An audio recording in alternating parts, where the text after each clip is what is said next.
Boa noite, queridos. É com grande satisfação que nos reencontramos como primeira igreja presbiteriana de Tampa Bay. Este trabalho é um campo missionário da Igreja Presbiteriana Jardim das Oliveiras, no presbitério de Magé, no Rio de Janeiro. Nós interrompemos as nossas atividades durante um período de tempo para viajar ao Brasil, para revermos irmãos, familiares, e também para tratarmos de alguns assuntos da nossa vida administrativa. Mas agora, retornando, nós podemos compartilhar mais e mais da palavra de Deus, que nos ajuda a crescer no conhecimento de Deus e crescer também na graça recebida do Senhor. Mas no ano de 2016, nós estaremos tratando a respeito de alguns encontros do Senhor com personagens da Bíblia, esses encontros que transformaram vidas, esses encontros que mudaram perspectiva a respeito do poder, da sabedoria de Deus, da majestade de Deus, e o que esses encontros também nos inspiram para poder conhecer melhor o nosso Deus. E nós queremos convidar a você que nos acompanha aqui na igreja, também nos acompanha através da nossa página no Facebook por este vídeo, que esteja conosco para a cada encontro que nós tivermos conhecendo, para cada encontro que nós estivermos refletindo, possa também experimentar encontros verdadeiros com esse Deus. Não aqueles encontros dominicais que nós vamos à igreja, se canta, se lê, se ora e vai embora. Mas é aquele encontro que faz diferença, que nos leva durante toda a semana a saber que nós estivemos na presença de Deus e esse Deus nos acompanha a cada passo da nossa vida.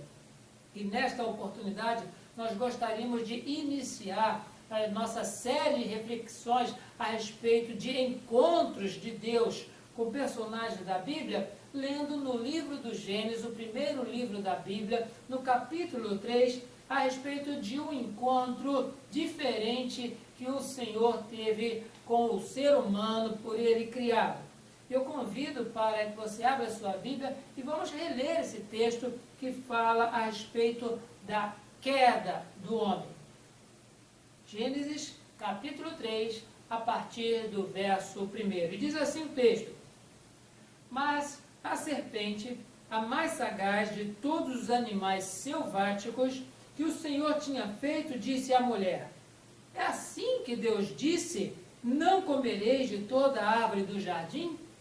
Respondeu-lhe a mulher: Do fruto das árvores do jardim poderemos comer, mas do fruto da árvore que está no meio do jardim, disse Deus, dele não comereis, nem tocareis nele, para que não morrais.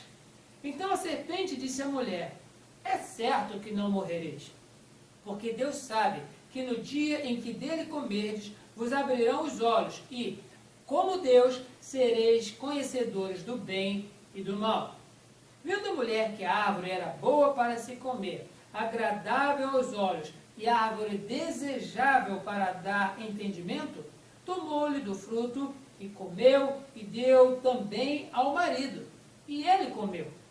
Abriram-se então os olhos de ambos e, percebendo que estavam nus, cozeram folhas de figueira e fizeram cintas para si. Quando ouviram a voz do Senhor Deus, que andava no jardim pela viração do dia, esconderam-se da presença do Senhor Deus, o homem e sua mulher, por entre as árvores do jardim. E chamou o Senhor Deus ao homem e lhe perguntou: Onde estás? Ele respondeu: Ouvi a tua voz no jardim e, porque estava nu, tive medo e me escondi. Perguntou-lhe Deus: Quem te fez saber que estavas nu? Comeste da árvore que te ordenei que não comesses? Então disse o homem: A mulher que me deste por esposa, ela me deu da árvore e eu comi. Disse o Senhor Deus à mulher: Que é isso que fizeste? Respondeu a mulher: A serpente me enganou e eu comi. Então o Senhor Deus disse à serpente: Visto que isto fizeste, maldita és entre todos os animais domésticos e o és entre todos os animais selváticos. Rastejarás sobre o teu ventre e comerás pó todos os dias da tua vida. Porém, inimizade entre ti e a mulher, entre a tua descendência e o seu descendente. Este te ferirá a cabeça e tu lhe ferirás o calcanhar. E a mulher disse: multiplicarei sobremodo os sofrimentos da tua gravidez, e em meio a dores darás à luz filhos, e o teu desejo será para o teu marido, e ele te governará. E a Adão disse: visto que atendeste à voz de tua mulher, e comeste da árvore que eu te ordenara não comesses, maldita é a terra por tua causa. Em fadiga obterás dela o sustento durante os dias da tua vida. Ela produzirá também cardos e abrolhos, e tu comerás a erva do campo. Do suor do rosto comerás o teu pão, até que tornes a terra, pois dela foste formado, porque tu és pó, e ao pó tornarás. E deu o homem o nome de Eva à sua mulher, e por ser mãe de todos os seres humanos. Fez o Senhor Deus vestimenta de peles para Adão e sua mulher, e os vestiu. Então disse o Senhor Deus: eis que o homem se tornou como um de nós, conhecedor do bem e do mal. Assim, que não estenda a mão, e tome também da árvore da vida, e coma, e viva eternamente. O Senhor Deus, por isso, lançou fora do jardim do Éden, a fim de lavrar a terra de que fora tomado. E, expulso o homem, colocou querubins ao oriente do jardim do Éden, e o refugiu de uma espada que se revolvia para guardar o caminho da árvore da vida. Queridos, esse foi um encontro nada feliz para o ser humano. O que deveria ser um encontro de conversa, o que deveria ser um encontro de comunhão, o que deveria ser um encontro para travar maior conhecimento do ser humano para com Deus, este encontro foi um encontro para decretação de sentença, foi um encontro para correção, foi um encontro para expulsar Adão e Eva do lugar chamado paraíso, Jardim do Éden. Esta palavra, ela é tão rica de significado que todas as vezes que nós ouvimos falar de paraíso, nós só imaginamos coisas boas. Não há uma única coisa ruim sequer que nós possamos colocar num lugar que seja chamado paraíso. Porque lá é o melhor de Deus para a nossa vida. Mas deste paraíso, deste jardim, o ser humano, Adão e Eva, foram expulsos por uma providência de Deus, por uma sentença decretada pelo Senhor, de um encontro que não foi feliz para a natureza humana. Mas nós podemos aqui, irmãos, tirar alguns ensinamentos deste encontro de Deus com o ser humano. Nós queremos destacar que todos os encontros, eles marcam a nossa vida de tal maneira que nós, nos nossos encontros, nós devemos saber com quem nós vamos encontrar, nós sabemos o que falar e sabemos o que foi dito. E é claro, entendo que alguns, tendo alguma dificuldade de percepção e fixação, poderão até se esquecer, se o grupo for grande, quantas e quais pessoas estavam presentes. E se for um período de grande discurso, pode ser que uma outra expressão possa cair no esquecimento, da mesma forma que uma ilustração, ela tem um poder de gravar na nossa memória, de forma mais viva, aquilo que foi comentado. Mas, irmãos, este encontro de Adão e Eva com o Senhor, ele teve uma conotação diferente. Mas, tirando todo o peso que sobre os ombros da raça humana representada ali em Adão e Eva, nós queremos falar a respeito qual o propósito de Deus em encontrar-se com Adão e Eva. Qual o propósito de Deus, o que este encontro quer mostrar para nós neste texto e na reflexão desta noite. Primeiramente, irmãos, deste primeiro encontro do Senhor Deus com pecadores, devemos lembrar que Adão e Eva, antes de desobedecer, eles eram sem pecado. Não havia pecado em Adão, não havia pecado em Eva. Mas a desobediência, que foi o instrumento para denegrir, para tirar deles toda a inocência, toda a justiça, toda a possível condição de eles estarem diante de Deus, isso já não existia mais. E este é caracterizado o primeiro encontro de Deus com o pecador. E esse encontro, primeiramente, nos mostra o desejo de Deus de corrigir para o bem.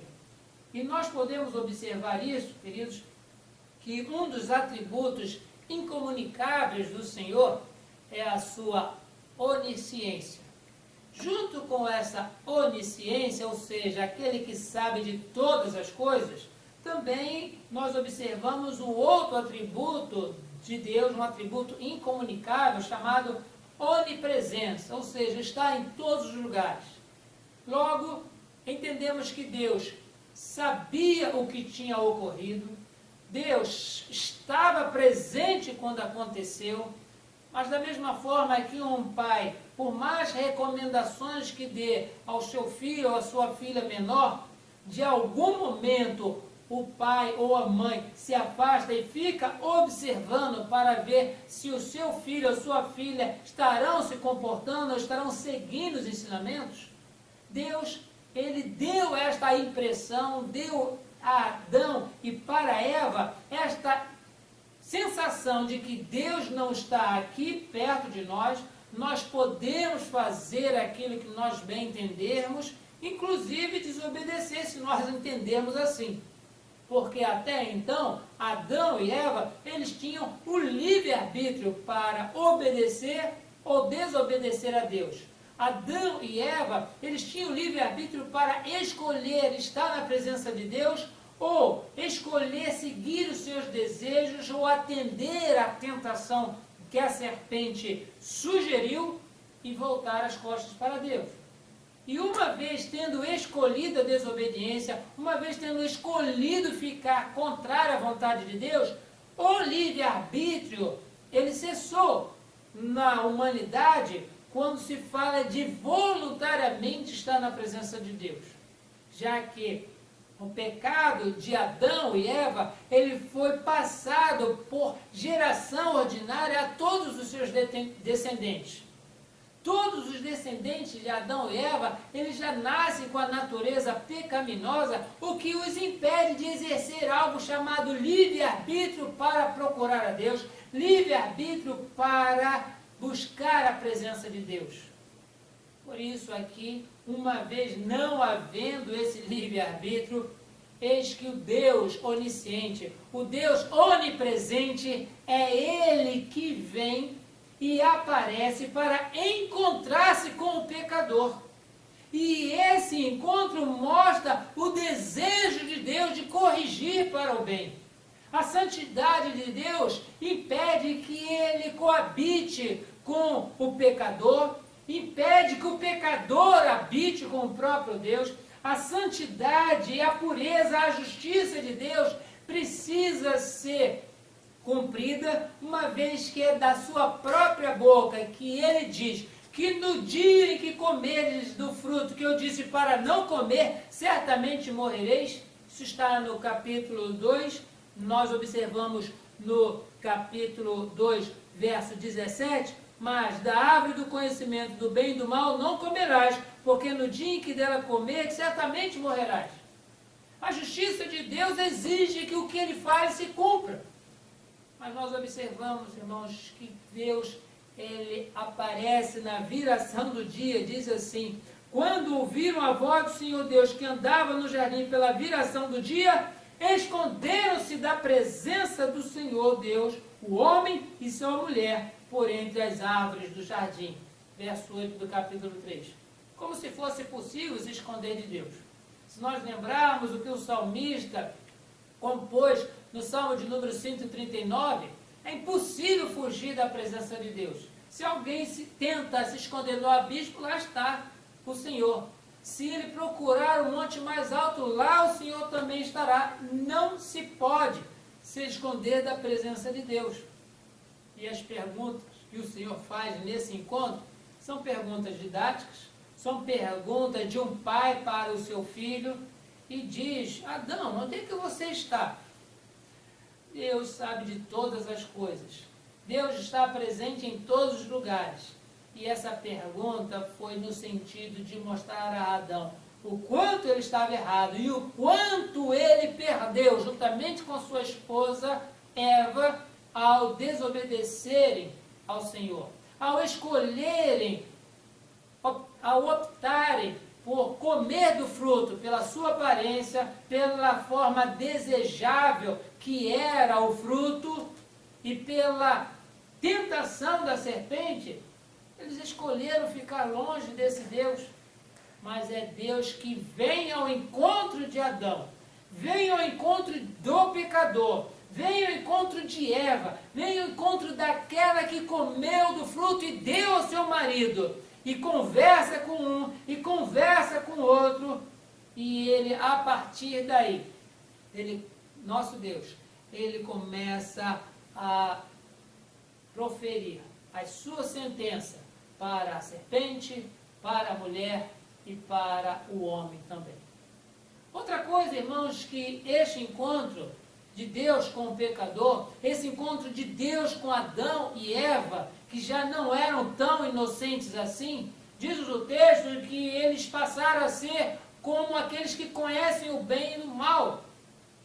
E Deus, por conta disso, já tratava com eles de forma diferente.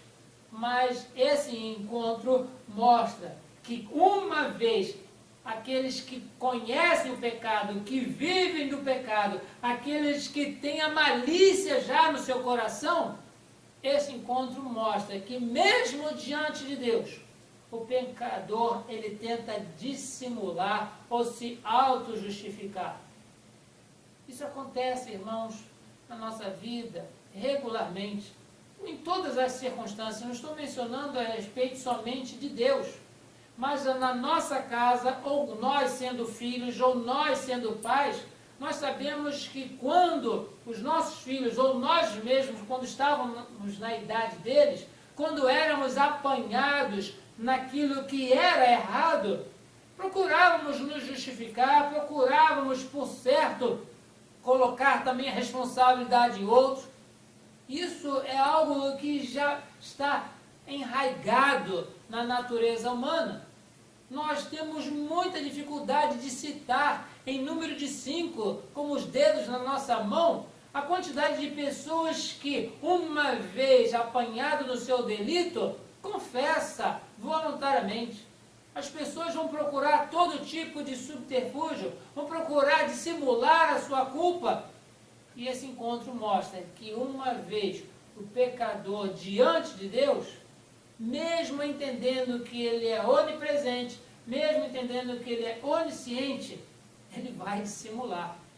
E nós precisamos diante do Senhor, irmãos, não diante do pastor, não diante do presbítero, do diácono, da nossa liderança, não diante do nosso patrão, não diante do professor, mas diante de Deus. Nós precisamos entender que não podemos dissimular, nós não podemos usar de nenhum outro subterfúgio para tentar nos justificar diante de Deus porque nós pecamos. Pecamos porque nós escolhemos isto. Pecamos porque para nós foi melhor desobedecer a Deus do que obedecer.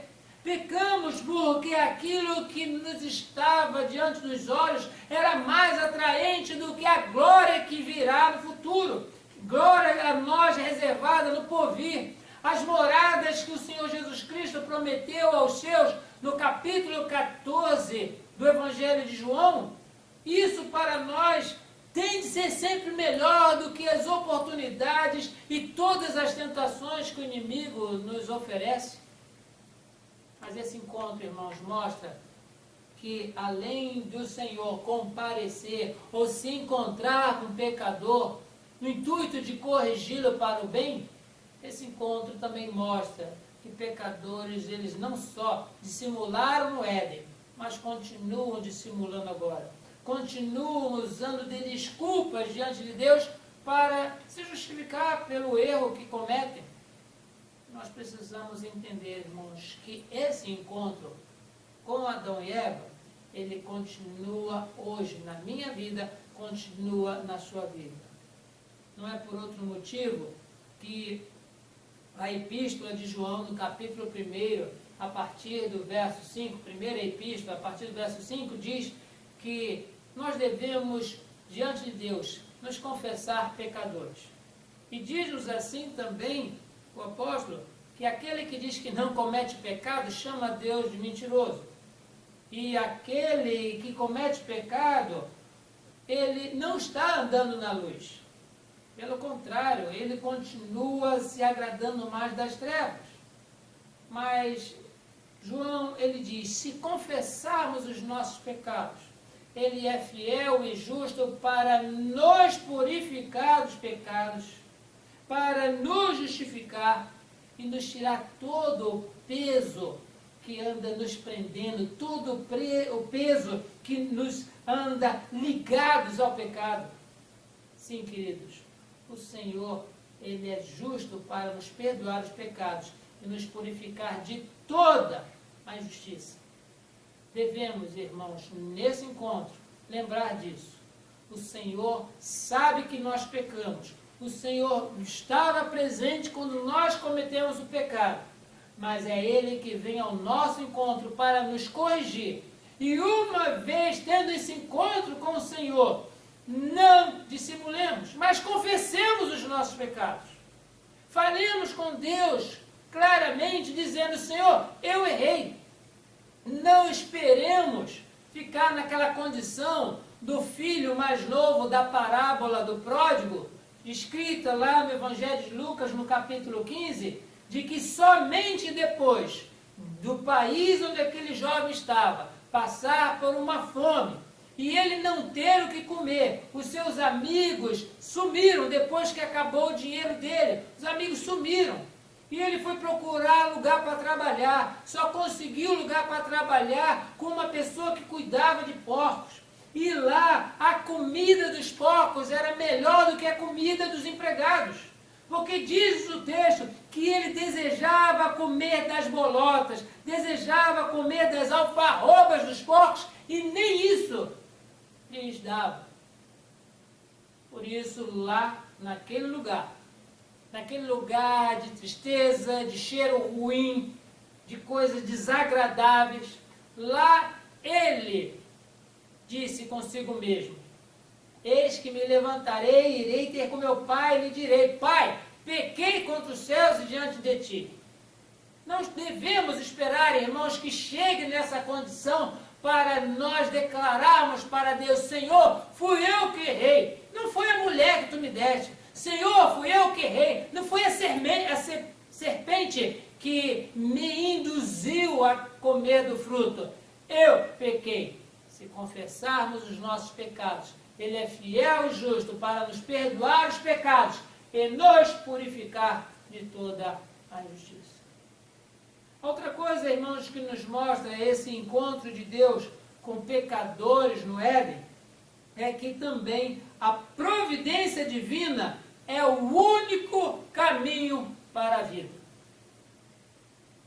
Se nós observarmos, irmãos, o encontro também do Senhor com o profeta Isaías, diz-nos o texto do capítulo 6 do livro do profeta, de que ele teve uma visão no ano da morte do rei Uzias, e que ele viu o Senhor assentado no alto, sublime trono, e havia serafins, e falavam para os outros, Santo, Santo é o Senhor dos exércitos, a terra está cheia da sua glória.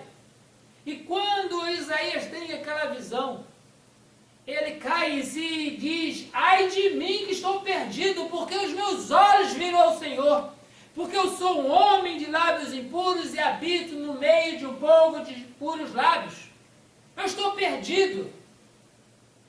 Mas nós observamos, irmãos, que da mesma forma que aconteceu nesta visão do profeta Isaías, ainda é da iniciativa, ainda é da providência de Deus, de que haja não apenas a purificação, e haja também a oportunidade de seguir além.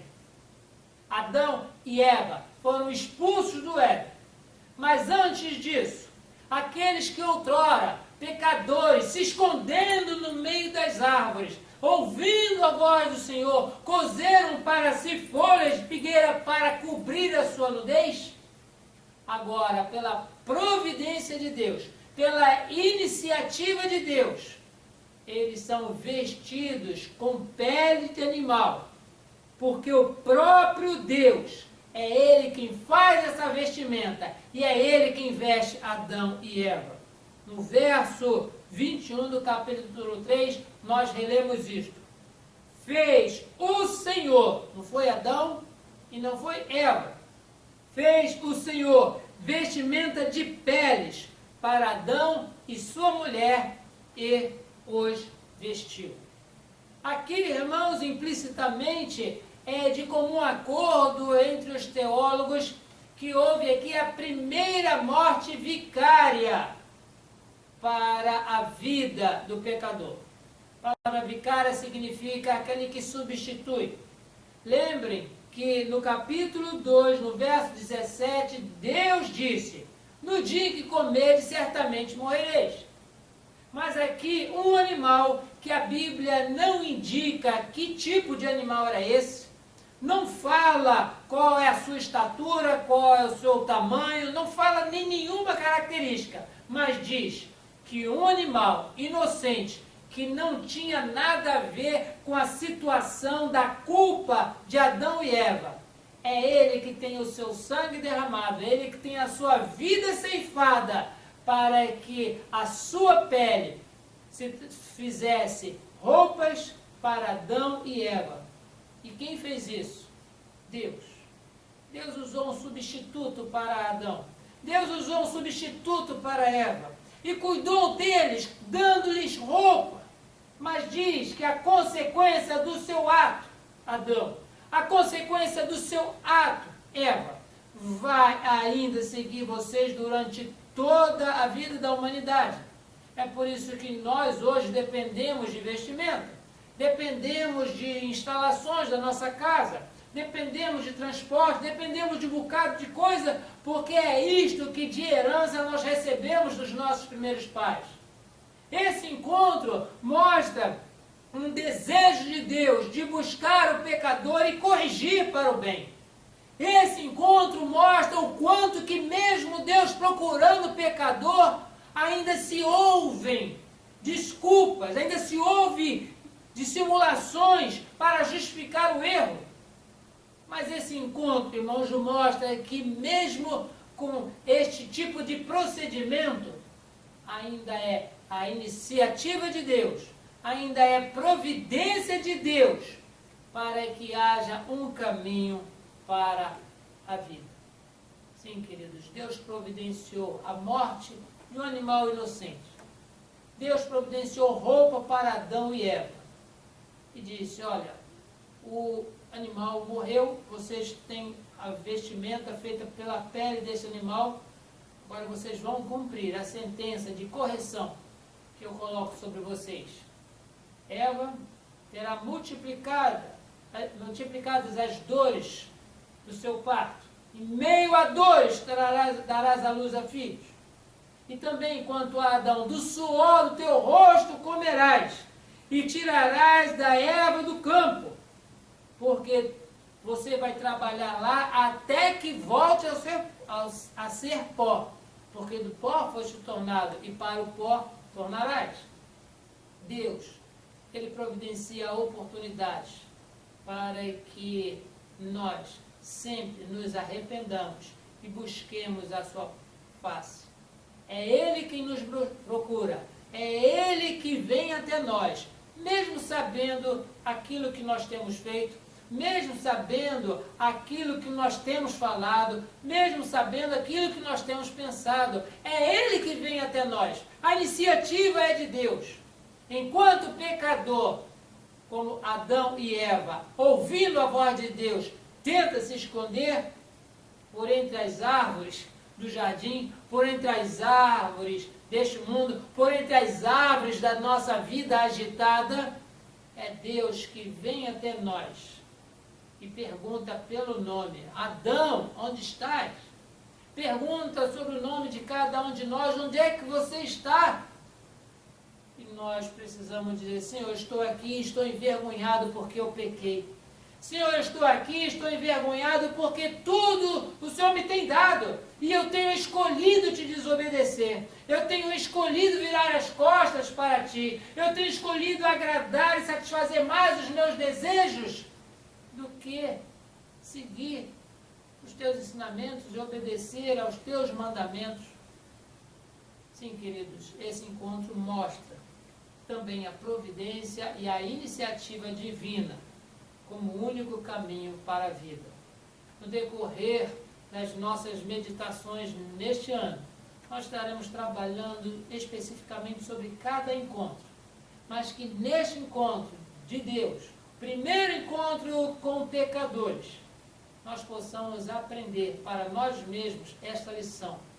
Deus, Ele vem até nós para corrigir para o bem. E quando Ele vem ao nosso encontro, sabendo que somos pecadores, que nós não apresentemos desculpa, porque sabemos que Deus, na sua iniciativa, é Ele que nos provê um caminho para a vida, e essa vida só existe por causa do Senhor e da sua iniciativa. Não é por outro motivo que Jesus, no capítulo 14 de João, no verso 6, é Ele mesmo que diz: eu sou o meio, que Deus mencionou lá no Jardim do Éden. Eu não sou um animal que perdeu a vida, derramou sangue para vestir os nossos primeiros pais. Mas da mesma forma como João Batista identificou o nosso Salvador como eis o Cordeiro de Deus que tira o pecado do mundo, é o Senhor Jesus que diz: eu sou o caminho, eu sou a verdade, eu sou a vida, ninguém vem ao Pai senão por mim. Deus assim nos abençoe, para que na reflexão quanto a este encontro, possamos também ver que nenhum de nós é santo ou justo diante de Deus pela nossa forma de viver. Pelo contrário, nós estamos mortos nos nossos delitos e pecados, e só por iniciativa de Deus que nós recebemos vida. Foi assim que o apóstolo Paulo escrevendo o capítulo 2 da Epístola aos Efésios: estando nós mortos nos nossos delitos e pecados, Ele nos deu vida. Ou seja, a iniciativa é de Deus. A iniciativa é de Deus, a providência é de Deus. Porque somente através de Deus que nós temos vida, e por isso nós louvamos e bendizemos o seu nome. Que Deus assim te abençoe, e a cada dia da sua vida, hoje, amanhã ou depois, você reflita quanto a este encontro de Adão e Eva, que não é somente nas páginas do Antigo Testamento, mas é o encontro que deve acontecer sempre na nossa vida, porque nós, na nossa caminhada em santificação, nós sabemos o quanto nós acertamos, o quanto nós erramos, e porque nós erramos, Deus, Ele vem ao nosso encontro, e nós, confessando os nossos pecados, Ele é fiel e justo para nos perdoar os pecados e nos purificar de toda a justiça. Que Deus assim abençoe a sua vida nos encontros com Deus. Amém.